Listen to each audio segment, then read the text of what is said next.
Greetings, fellow bad mothers and dogmen. Rhadamant here. Thank you for tuning in to the first episode of a new series covering NEO Scavenger. If you would like to skip the game's overview or some of the setup of this series, including tutorial elements, please use YouTube chapters. NEO Scavenger is a game where you must survive in the wasteland long enough to figure out who you are. Each turn you must decide where to go, how to scavenge for supplies, and how to deal with anything and anyone you encounter. With each passing minute, the pit in your stomach grows, your dehydration worsens, your muscles tire, and your body temperature drops in the cold autumn air. I am going to be playing a character with Strong. Strong allows you to carry more without being encumbered, melee attacks do more damage, and you can create an obstacle in combat, like throwing something in their path. I'll be doing melee. Melee gives you a better chance to hit in melee combat, higher wound severity, and better defense in combat, can leg trip as well. I'm going to be taking tough. Gives you a higher pain threshold, a better immune system, resistance to wounds, and can headbutt in combat. And then medic. Medic gives you an improved healing rate via procedure training and sterilization techniques, more detailed stat bar on conditions screen. As Malices, I'll be picking up Metabolism, which increases your need for food and water, but your healing rates are slightly increased, and Myopia. So I can see 1 hex less than normal, and I don't detect hidden creatures as well. So those are my starting abilities and flaws for this character. For this series, there are no goals other than simply survive. I intend to showcase basic game mechanics and not get overly entrenched in the story or min-maxing. I'm not using any mods, nor will I. And I am rather new to NEO Scavenger. It got voted for me to play just like 4 days ago, and I spent what I could in the last 4 days like brushing up on it because I hadn't played it in a very long time. So I'm sure I'm going to be making plenty of new player mistakes, but regardless, no backseating or spoilers. My mistakes are my own, and if I need help, I will ask or pull. So let's confirm our character. You wake up disoriented, slumped over the base of an empty Cryosleep pod, still damp from cryo fluid. The thick dust from the floor clings to your skin, leaving a clean spot on the ground where a large 05 is painted. Across the room, there is an open door to the hallway and a broken window leading outside.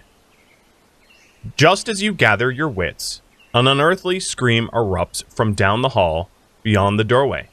Something is coming fast. Before I go through these options, let me just cover a little bit of like the basic tutorial, because this game plays kind of differently from a lot of other games. Similar to a game like Project Zomboid, it has bars that you can track. So in like Project Zomboid, you have like moodlets. This has bars. So at the moment, I have 5 turns left, and turns is like actions you can take. Not everything takes a full turn, so moving will take 1 turn, but like crafting will not, for instance. It will take a partial turn. You have your hunger bar, your thirst bar, how well rested you are, how unburdened you are, burdened you are, carry weight, whether you're comfortable or not, for like body temperature, the outdoor temperature, and whether you unhurt or not. These aren't all the conditions. There is also a stat screen for medical conditions where you have your like blood loss and immunity gain and pain tolerance and things like that. Then, this is what is considered an encounter, and an encounter allows you to pick different choices. So, in this case, I could jump out the window or do a mix of melee, strong, or medic. Alright, I'm going to do strong melee. Currently selected response, prepare to kick its ass. You drop to a defensive stance as it bursts into the room. The beast stands on its hind legs like a man, but has the appearance of a ragged, predatory dog. The combination of your stance and build must look really imposing, because the dogman actually looks a bit confused when it sees you and hesitates. You both lunge at each other, colliding with great force. The dogman realizes its error too late as you slam it against the door jamb repeatedly. Its corpse crumpled at your feet. You let loose with a unbridled roar that echoes down the facility's halls. You decide that was so awesome that you fish through the console for the security footage of it and take it. You're standing in the cryostasis room, though it looks like you might have been the only survivor. So as you can see, the other cryostasis pods are broken, and 05 is what you came out of.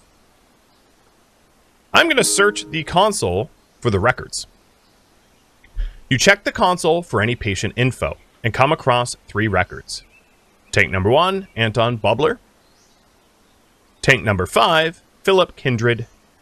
And tank number 6, Lloyd Blank Check. So we are, obviously, in this case, tank number 5, Philip Kindred. Committed in 2019.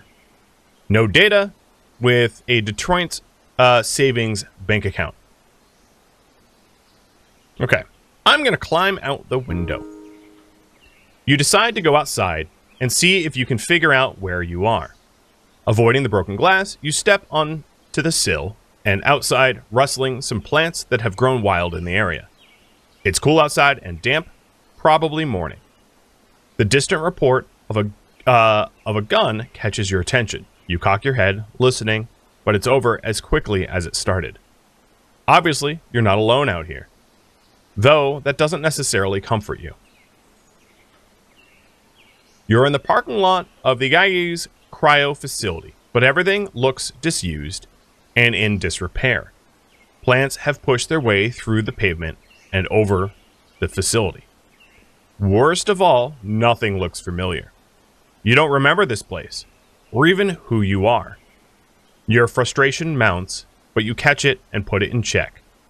Might as well take a look around. Alright, filling in some of the more tutorial information before we continue. In the top right, you've got the temperature, which is very important because it's very easy, at least early on, for your character to freeze to death. It's warm, cloudy, and dawn.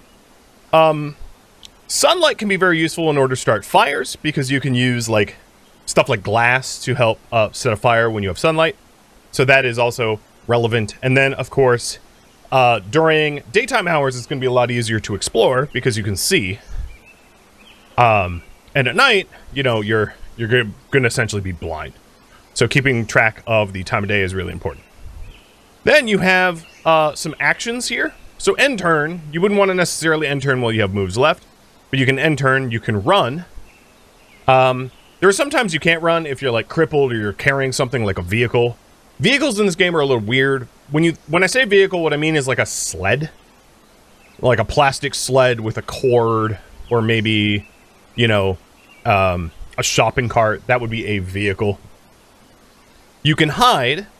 Hiding is really useful if you're trying to avoid a large force or someone dangerous, or you're trying to go to sleep or something like that. You can also hide your tracks. But these, of course, take up actions. So you don't really want to do that constantly, only when it's necessary. You can spy if you want to watch something, or scavenge, and you tend to scavenge almost everything. Tab is your main map, and then you can also show the zoomed out map. So I am, you know, at like 7, 8 o'clock from center or whatever. Then you have your skills and abilities. So here is the skills and abilities. You have your crafting. So this is the crafting screen where we have stuff to craft with. So for instance, I start with some glass shards from the ground, a hospital gown that I'm currently wearing, the dogman corpse which I just created by slamming its head against the door jamb repeatedly, as well as some actions like medic or melee or tough or strong. Most of these specific actions other than medic aren't really something that you craft with, but if I picked up botany or trapping or something like that, there'd be more actions relevant to skills. Then you have your item screen. So right now I'm wearing a brawn talisman, and little spoiler, not a big one, don't take it off, leave it on. I've got a hospital wrist labeled Philip Kindred, so as far as the console is concerned, and the tube I was in, and the hospital wrist, that is who I am. You've got your current conditions in the top right, so I'm currently barefoot, which is not very good for your feet. It also doesn't help you explore very quickly. And there are camp benefits here. So some places are better than others to camp for healing, sleep, security, etc.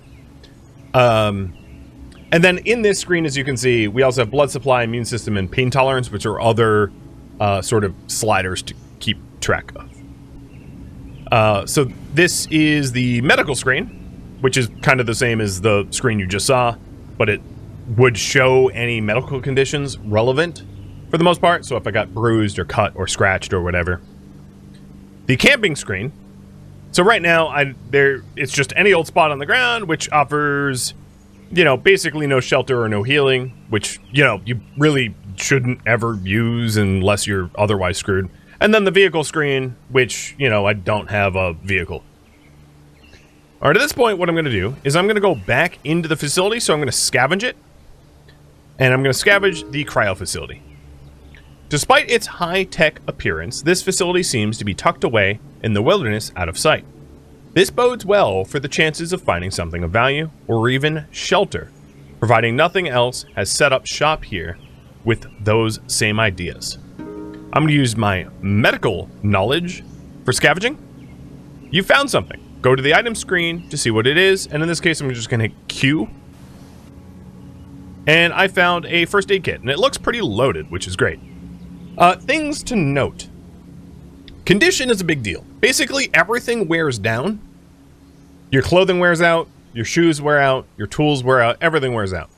So the more things are worn out, the more, not everything can be worn out, like tarps can't, or like this videotape can't, right? There's no condition on this videotape, it doesn't like deteriorate, but most things deteriorate. So anything with a condition will deteriorate, and obviously like meat and things like that will deteriorate a lot faster than, something that isn't used frequently. And cheers, by the way.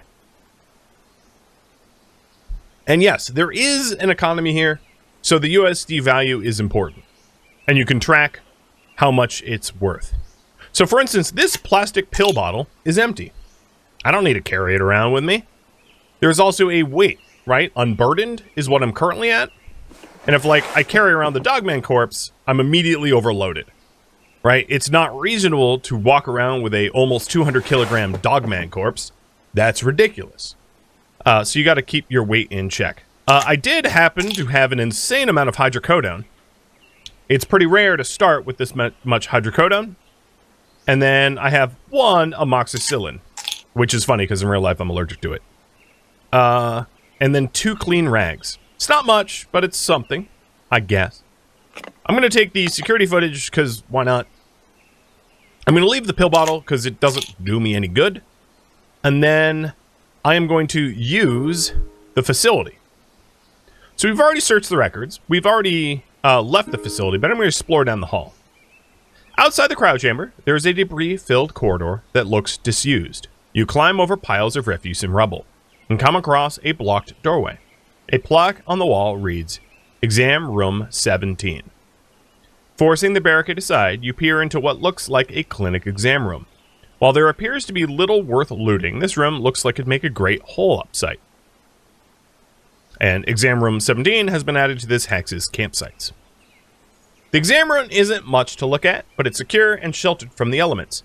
It looks like the lights might work if you could figure out the short in the wiring. Now, I'm not an electrician, but there might be a way for me to fix this in the future. Also, the HVAC seems to be pumping air. Probably still powered by whatever runs the tubes in the other room. Someone handy with machinery might be able to rig it to heat incoming air a bit. With a little work, this room could make a decent place to hole up in. So there is a examine the electric panel and examine the vent. Let's do the electric panel. The circuit's pretty fried.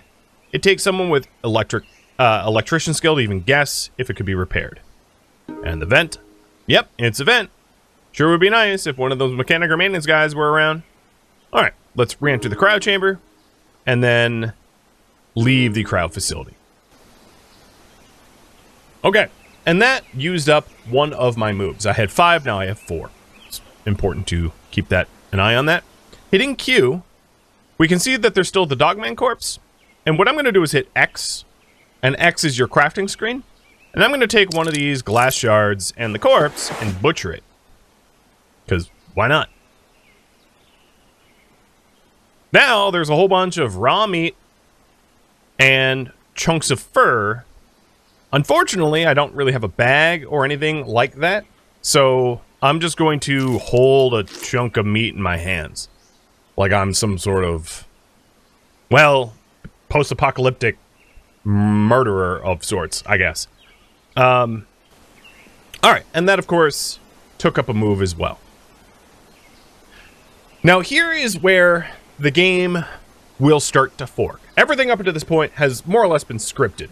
Anytime you're strong with melee, you can kill the Dogman. The records are the same. What there is basically the same. What to find in my medic kit will change from run to run, but as long as I'm a medic, I'll find some sort of medic kit with something. It might just be like 2 clean rags. It might be a whole bunch of pills. You never really know. But the world is pseudo-procedurally generated, meaning the points of interest, like the main cities, are static. What you'll find in each additional hex, minus some specific sites, will be a little random. So, for instance, we have a little bit of abandoned houses and trailers to my southwest. Whether there's 3 or 5 or 1, I don't know. And that will change from run to run to run. Now, the reason I mention this is anyone that has played NEO Scavenger to any degree knows some runs, you're just screwed. I've had some runs where after moving for like 3 hours, I have someone just shoot me in the head and I'm dead. And that's it. Runs over, you restart. It's like a roguelike. And then some runs go real well. And you get a lot of loot, you get shoes, you get a backpack, you get fresh water and a pot, you get a sleeping bag, and everything's starting to look up and up and up. And then you get shot in the head and you're dead. The reason I mention this is it's very likely I will have to restart. I can't guarantee you that I won't. But I just wanted to mention that every time you play the first section, if I have to play it again, I'll probably blitz through and not reread everything because there's really not any value in it. But every move I make outside of this facility is random. But the places, the placement of the suburbs and cities and forests aren't random. But what I can find there is. Okay. So what I'm going to do is, first move, I'm going to go to the abandoned houses and trailers and see what I can salvage. As you approach the town, there is no sign of activity. Buildings stand in ruin. Vehicles are overturned and blackened with fire. Explosion marks radiate outward from the walls and pavement. In the distance, strange-looking creatures circle the sky, like monstrous, leathery vultures. The world has drastically changed from what you knew. Some sort of cataclysm has befallen Earth, returning mankind to the Dark Ages. And along with it, your hopes of finding a warm meal and some answers. You decide to look around and scavenge what you can from the ruins. Looking around, there appears to be a few areas worth checking out. So we've got a locked storage shed, and I don't know lockpicking, and I don't have a crowbar, so that doesn't do me any good. And we have an abandoned house. Selecting the abandoned house, the suburbs were hit hard in the collapse, with masses of people fleeing urban centers in search of supplies and supernatural threats encroaching from the wilds. The suburbs became the front lines in a war for survival. Still, houses like these are numerous that some have been entirely missed by scavengers, and they tend to be less likely to fall over than bigger buildings in urban centers. Alright, when looting, you can see the amount of loot, safety, and sneak. And early on, I highly suggest just trying to grab everything possible. You might get hurt, but ultimately, unless you can muster up the basics for basic survival, like a little food, a little water, a little shelter, that kind of stuff, you're gonna die anyway. So there's really no point in being cautious early on until you have actually something to lose. Because if I do take the strong approach and a roof collapses on me and like cuts me to shreds, Oh well, I didn't really lose very much in this venture. You found something. Go to the items, and also my activity likely alerted nearby creatures. So we got 2 pairs of blue jeans, one better than the other. I got a shirt. You can wear multiple layers here. So as you can see, the shirt goes under my hospital gown. We also have a shopping bag, which is going to be really helpful. I can actually put my meat away rather than just have raw meat in my hands. Needless to say, cooking is going to be very necessary to keep me from dying. Also, this bag is 64, and this bag's 49, so I definitely have the correct bag. Or this is 31, rather. And then pieces of an old newspaper. Now, in the case of the old newspaper, I'm going to grab it and carry it for now. But, like, the intention to keeping the newspaper is to cut it up into shreds, which is a lot more bang for your buck in terms of inventory. I could shred these blue jeans, but I don't really want to spend my last move point on that, so I'm not going to bother. And this old newspaper reads, Riders in the Sky, Detroit, which is roughly where I'm near, not big spoiler, but Detroit establishes first corporate skybike security force, and it's just like what happened pre-collapse. Alright, so the last thing to search here, which is this little like magnifying glass, indicates, so that the chest indicates that there's items here. These, but I'm just going to leave them. I don't really care. And if it was highlighted in yellow, there's new items. And what's important to note is the rest of the world is like simulated, but like stuff will happen. So for instance, if another person and a dogman get in a fight at this tile while I'm not here, and one of them dies, the little like chest icon will get highlighted because like they died and there's new stuff that I haven't seen. And then this highlighted magnifying glass indicates that there's the locked storage container, which I have no means to open, so I'm not even going to bother. Okay, now that I'm deep in the forest, if I mouse over my moves left, as you can see, I basically have no moves. I got like one move. Moving through like very sight-limiting deep forest obviously is not good for your movement speed. But the reason why I came here is, one, there's going to be random stuff like twigs on the ground, and then I can also use the woods to get like a branch from a tree, and I intend to make that into some semblance of a weapon. Okay. So now I'm out of moves.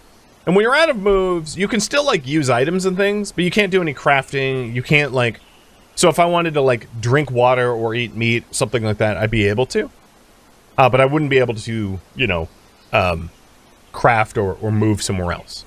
Now your turn is not the day. It is like hours in the day delineated. So it isn't like it's going to become nighttime next turn. Can you zoom in on the hexes? No. There is the big zoom, and this is the little zoom, and that is it. In fact, this is like a Flash game. Honestly, it's the Adobe Flash player. And I'm zoomed in like a lot already. Because if I unstretch this, this is the size of the game normally. So yeah, you're gonna, and you know, the UI can change color sizes. So I'm playing as generous to you guys and your like eyes as possible. All right, so I'm gonna end turn. And great, now it's warm, mostly cloudy, and pouring. Fantastic. So the outdoor temp is dropping, and my comfort is dropping. Essentially, I'm heading towards hypothermia, but I'm not endangered yet. All right, taking a look at what I've got here. I am going to craft. So the first thing I'm going to craft is this newspaper into some scraps of paper. And then if I go to known recipes, this is all the stuff I know how to make. And it can be increased with recipe papers. Basically, throughout the world, you'll find like recipe papers constantly. But this is the stuff I know how to make based upon generic and like some specialized, you know. So this is from Medic, for instance. knowing how to clean rags or make a rough splint. So if it's referencing a specific skill, it will say so. And what I would like to make is a broad spear. So the next thing I'm going to do is take my hospital gown and shred it up. And then if I go to the broad spear, it will show you what I need. So I need any combat skill, which I have melee, a sharp edge, and I don't have a sharp edge. So if I want to get a broad spear, what I'm going to do is I'm going to take the scraps of paper and this large stick with me, as well as the handfuls of string. I'm going to actually ditch the small assorted parts for the string. And then the dirty rags, which came from my old hospital gown. And I intend to head elsewhere. Oh, great. There's a dude with a spear right next to me. This stranger. That's never a good thing. So let's move away from him. And end turn. Okay, lucky me. Next turn, a feral dog is attacking me. So this is the combat screen. And I have a large branch from a tree. I am currently visible with no cover. And a feral dog has bite. What I would like to do, so here is the things that you can use. These are like your fight stances. I mean, I have been playing Astronauts, so this should be kind of familiar with like the types of moves that you can make. So we have Desperate Retreat, which you try to blitz away. Now the problem is it removes your cover, makes you vulnerable, high chance of tripping over, high chance of being detected if you're not hidden, and it's not always available. Now this dog here is 24 range away, and melee is like between 1 and 3 range, unless you have like a rifle. So this dog isn't actually all that close to me. I'm seeing it at a distance. I could also retreat, try to leave the battlefield, but not desperately, which is a little bit safer. The Desperate Retreat, I have a very high chance to just like fall over. But it does move me farther away. Whereas the Retreat, I try to just get out. Then we have a Fallback, a Run, a Take Cover, a Threaten, a Dodge, an Advance, a Charge, and a Wait. And what I'm going to do is I'm just going to try to normal retreat. And as you can see, it is approaching me. So I'm going to try to do it again. And now I'm going to try to run. So it's closing the range, and I don't seem to be able to get out. But one thing to note is as soon as I started to, the feral dog charged at me and got exposed for an easy attack for combat. So when you charge in, you're vulnerable, and when you retreat quickly, you're vulnerable. So if you're making big moves, you're vulnerable. And what I will say about this game is, generally speaking, the first to land a very good hit tends to win. So make sure that you are not making yourself vulnerable, where the next turn that your enemy can take will be a deciding factor whether you survive or not. So I'm just going to keep trying to retreat and have this dog press me, because it fell down in blitzing to me, right? Because basically it charged at me and tripped, but it didn't allow me to get away, which is fine. And there we go. It got really close to me and then just left. And that isn't atypical.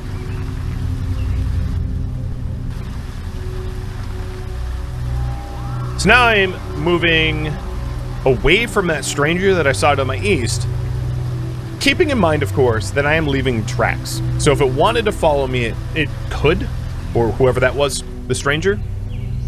And now I am shivering. I'm shivering because the outdoor temp was cold, but now it's cool and mostly cloudy in the morning, and I'm going to start heading north.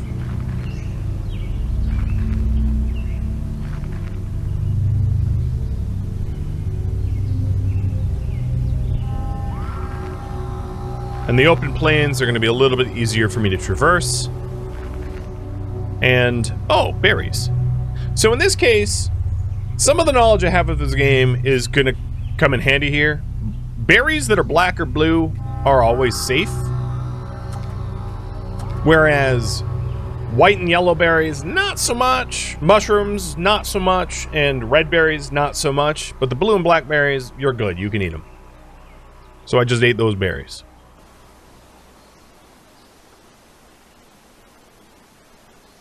Alright. As you pick your way through overgrown ruins, a peculiar sound becomes briefly audible. It disappears, but picks up again in a moment, as if carried by air currents. It's a distant humming, like a small gas engine, or like small gas engines, out of place in the stillness of empty forest and abandoned buildings. Alright, so we have a feral dog next to me. And I'm going to search this stretch of forest. This stretch of forest seems to almost flourish in the absence of human life. There is a good chance one could find food or raw materials in here if they knew what they were looking for. Now, I don't know botany, so that's not super helpful for me. Just watch out for creatures that make this forest their home and hunting ground.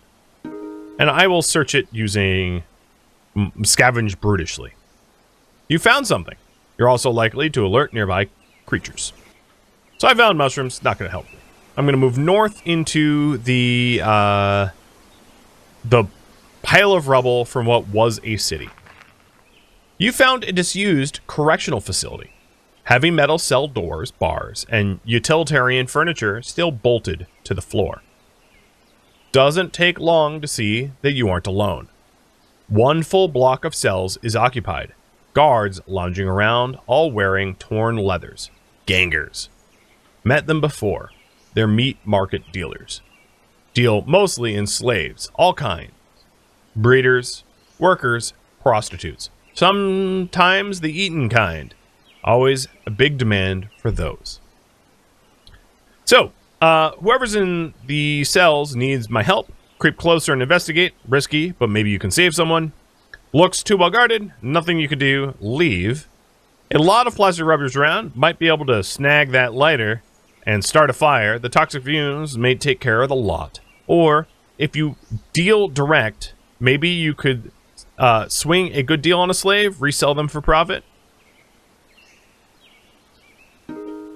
And in this case, let's have you choose. Knowing that, like, instant death is very much a thing. This game, unlike a lot of other games that are like text-based choices, in this game, you can just die. Now, with that said, I am not looking for spoilers or backseating. The polling is polling, and I don't want people to try to influence the result of the polls if you know what happens. That would defeat the purpose of the poll. So vote without, without spoilers. And it looks like, after a quick flash poll, because I'm in a flash player, we're just going to back away. This isn't really worth our fight. And I think that's pretty fair. We're not about to pray that we find a lighter in the plastic debris or to try to talk to slavers. I mean, that's all sorts of wrong.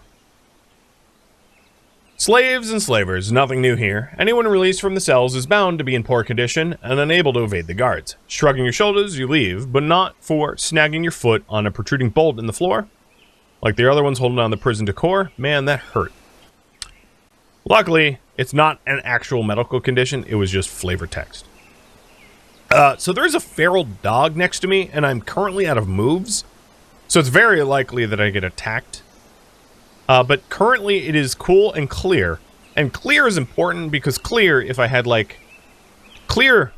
open my crafting screen, not that I have moves left again, there is now sunlight. And sunlight can help you, set fires. And in fact, I don't want this shard, but just in case I don't get any other shard, I'll pick up this shard to be able to make a spear. Okay, that dog did not move towards me. Now this, just north of me, is Zomzoms. And Zomzoms is like a predetermined point of interest. and I don't intend to interact with it as I state in the details. So we got 2 or 3 crumbling apartment buildings and an abandoned office tower. And I'm going to scavenge the office tower first with strong. And I found shards, scraps of paper, and another bag. Now these shards are in better condition than my old shards, although they're still not 100%. This scrap of paper reads, I can get meat from a small furry corpse and butcher it. Basically, it's a tutorial about how to butcher something small. And this one teaches me how to make a sharpened spear. And I can put them in my jeans pockets. So as you can see, my jeans have their own storage here. Maybe I'll even put those shards in there. I'm not going to bother with the tarp or anything else. I'll just leave it here. And scavenge another hex. Now these crumbling buildings are kind of dangerous. And that's exactly why. This one was full of black mold. So now if I open up my medical, I have nasal allergies. And my immune response is lower. And I'm irritated and in discomfort. Basically, not a good building to be in. Do it again. And this time, jackpot. So we got ketchup. We got 3 bags of potato chips. Full, mind you, of stuff in them. We've got medium length of string. We've got water. Now this, it's worth noting, is dirty water. There's different, like, levels of safe water. Sterilized water that you boil yourself is going to be the most safe in every case. And these dirty water are only really worth drinking if you're going to dehydrate to death if you don't, in my opinion. So I tend to leave them alone. Now, because of the immune response from the black mold, I'm also going to take my amoxicillin and put the bottle away to help my immune response. Essentially, the ways to die in this game, you know, traumatic injuries from combat or blood loss, hunger, starvation, the elements, generally speaking, it's cold, not hot, or sickness. And it's really important to keep your sickness in check, because if you don't, you'll slowly succumb to environmental conditions that will do you in. And that's not a fun way to go. Alright, so these potato chip bags obviously have potatoes in them. Potato chips, that is. And I'm going to want to, you know, like, eat that at some point. But I really only should eat when I'm, like, particularly hungry. But what I'm going to do instead, with my remaining turn, is to do some crafting. So I'm going to open up the crafting menu, and I'm going to take this broken bottle and turn it into 2 shards. What's important about this is making fresh shards, give them 100% condition. That's worth noting. Because the quality of your spears or arrows or whatever you're making with the materials that you put into it reflect the result.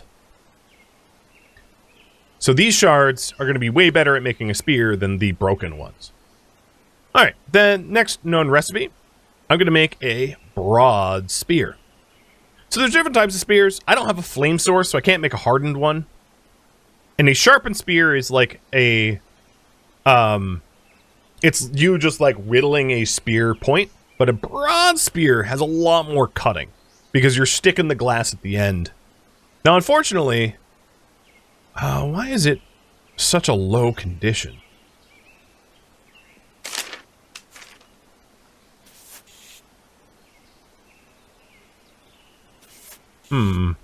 Oh, it's because he's using the wrong shard. Alright, there we go. So now I'll have a broad spear. And I'll use that paper. I'll have a broad spear at 100% condition. So it's going to be a more reliable weapon than just like whatever else. Confirm. And put that in my hand so I can defend myself when I need to. I'm going to put the ketchup in my pocket. Now, in this case, I don't really have space at the moment. Oops. So So I'm picking up the water bottle and I'm putting the like dirty water in it. I don't have space for these potato chips. So what I can do in this case is hit R, which is campsites. There is no valid campsites in this area, but essentially the way this works is other scavengers will be able to find anything on the ground, which is actually a bit of a risk. Because if there's a lot of stuff that's worth a lot on the ground, it will attract them to it. So you don't want to leave expensive stuff on the ground if you're trying to hide nearby. It will be a great disservice to you. But what I could do in this instance is stick the potato chips into a campsite to hide them from anyone that would want to take them, because I don't have space for them at the moment. And I'll even put the dirty rags in there too. And the tarps, because why not? And I'm going to destroy everything else that has any sort of numerical value, leaving like pebbles and stones, because I don't really care. And then I've stashed them. I can come back for them. I know where they are. I could even do this with the raw meat, because it's unlikely that I'm going to be able to cook the raw meat before it spoils. I grabbed it because why not? But the chance of me making use of it before it goes bad is low. And I am currently out of turns. Thank you for tuning in to NEO Scavenger, which originally streamed live on Twitch. If you have any questions for me, let me know in the comments below. I am not, however, looking for feedback or tips. If you would like to catch a live stream of mine, Rhadamant.com has my stream schedule and countdown timers to upcoming streams. If you would like to join my online gaming community on Discord, Rhadamant.com has a link to it, as does the description of this video. Thank you so very much for watching. Special thank you to my Twitch subscribers, Patreon patrons, and viewers like you that support the channel and made it all the way to the credits. Thank you so very much. I hope to catch you next episode or an upcoming stream. Farewell, my fellow survivors.